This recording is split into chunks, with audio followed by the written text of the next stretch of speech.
টানা কয়েকদিনের ভারী বৃষ্টি আর পাহাড়ি ঢলে চট্টগ্রাম নগরী ও জেলার বিভিন্ন এলাকা জলাবদ্ধতা ও বন্যায় বিপর্যস্ত।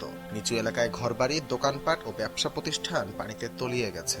অনেক সড়ক ডুবে যাওয়ায় ব্যাহত হচ্ছে স্বাভাবিক যান চলাচল। বন্যার সবচেয়ে বড় আঘাত লেগেছে স্থানীয় ব্যবসা বাণিজ্যে।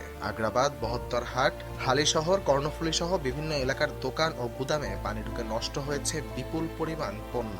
অনেক ব্যবসায়ী কয়েকদিন ধরে দোকান খুলতে পারছেন না। কেউ পুঁজি হারানোর শঙ্কায়, আবার কেউ ঋণের কিস্তি পরিশোধ নিয়েও দুশ্চিন্তায় রয়েছে।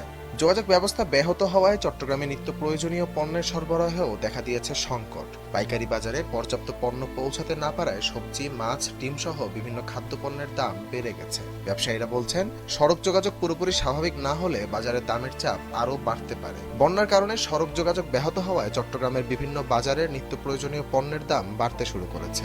বাজার ঘুরে দেখা গেছে সবজির দাম কেজিতে 20 থেকে 50 টাকা পর্যন্ত বেড়েছে। কাঁচামরিচ 20 থেকে 40 টাকা, শসা 20 থেকে 30 টাকা, বেগুন 20 থেকে 30 টাকা এবং ঢেঁড়স সহ অন্যান্য মৌসুমী সবজির দামও উল্লেখযোগ্যভাবে বেড়েছে। এছাড়া ব্রয়লার মুরগির দাম কেজিতে 10 থেকে 20 টাকা এবং ডিমের দাম ডজনে 10 থেকে 20 টাকা পর্যন্ত বেড়েছে বলে জানিয়েছেন ব্যবসায়ীরা। সরবরাহ স্বাভাবিক না হলে দাম আরও বাড়তে পারে বলে আশঙ্কা করছেন তারা। বন্যার সবচেয়ে বড় ভোগান্তিতে পড়ছেন সাধারণ মানুষ। লাখো মানুষ এখনো পানিবন্দী। অনেক পরিবার নিরাপদ আশ্রয় গেলেও অনেকে বাড়িতেই মানবেতর জীবন কাটাচ্ছে। বিশুদ্ধ পানির সংকট, রান্না করতে না পারা, বিদ্যুৎ বিচ্ছিন্নতা এবং কর্মস্থলে যেতে না পারায় বাড়ছে দুর্ভোগ। স্বাস্থ্য ঝুঁকিও বাড়ছে উদ্বেগজনকভাবে। বন্যার পানির কারণে ডায়রিয়া, চর্মরোগ, জ্বর সহ পানিবাহিত নানা রোগের ঝুঁকি বেড়েছে। দুর্গত এলাকায় চিকিৎসা ও প্রয়োজনীয় ঔষধ পৌঁছে দিতে হিমশিম খাচ্ছে সংশ্লিষ্ট কর্তৃপক্ষ। সরকারি হিসাবে বন্যায় দক্ষিণ পূর্বাঞ্চলের কয়েকটি জেলায় প্রায় 2,68,000 পরিবার ক্ষতিগ্রস্ত হয়েছে এবং 10 লাখের বেশি মানুষ দুর্ভোগের মধ্যে রয়েছে। একই সঙ্গে বন্যা ও পাহাড় ধস সহ বিভিন্ন দুর্ঘটনায় অন্তত 44 জনের প্রাণহানির খবর পাওয়া গেছে।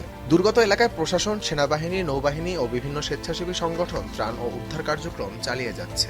তবে স্থানীয়দের দাবি, শুধু ত্রাণ নয়, দ্রুত পানি নিষ্কাশন, ক্ষতিগ্রস্ত ব্যবসায়ীদের পুনর্বাসন, বাজারে পণ্যের সরবরাহ স্বাভাবিক রাখা এবং স্বাস্থ্যসেবা নিশ্চিত করাই এখন সবচেয়ে বড় চ্যালেঞ্জ। আবহাওয়া অধিদপ্তর জানিয়েছে, ভারী বৃষ্টিপাত অব্যাহত থাকলে পরিস্থিতি আরও অবনতি হতে পারে। তাই প্রয়োজনীয় সতর্কতা অবলম্বনের পাশাপাশি দুর্গত মানুষের পাশে দাঁড়ানোর আহ্বান জানিয়েছেন সংশ্লিষ্ট কর্তৃপক্ষ।